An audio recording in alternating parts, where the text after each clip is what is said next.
শ্রাবণ মাসে মেয়েরা কাঁচের চুড়ি বা সবুজ বস্ত্র কেন পরে?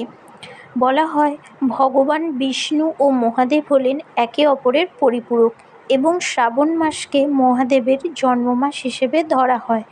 মহাদেবের আর এক নাম হলো পশুপতি এবং এই সময় বর্ষার জলে চারিদিক পরিপুষ্ট থাকে, প্রকৃতি সবুজ শ্যামলা হয়ে ওঠে।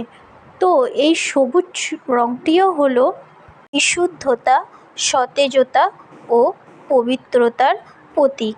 বলা হয় এই সবুজ চুড়ি পরলে বিবাহিত মেয়েরা স্বামীর দীর্ঘ আয়ু কামনা করে এবং স্বামী দীর্ঘজীবী হন এবং স্ত্রীর প্রতি স্বামীর ভালোবাসা বাড়ে, সংসারে সুখ সমৃদ্ধি আসে, ধন সম্পদ বৃদ্ধি পায়, শান্তি বিরাজমান হয়, মোট কথা সংসার সুখের হয় এবং বিবাহিত মেয়েরা তার মনের মতো স্বামী কামনা করে এই সবুজ রং চুড়ি ধারণ করে এবং জীবনে ইতিবাচক শক্তির প্রাধান্য বৃদ্ধি পায়, নেতিবাচক শক্তি দূরে যেতে থাকে। তো এই কারণেই সবুজ চুড়ি পরিধান করার নিয়ম।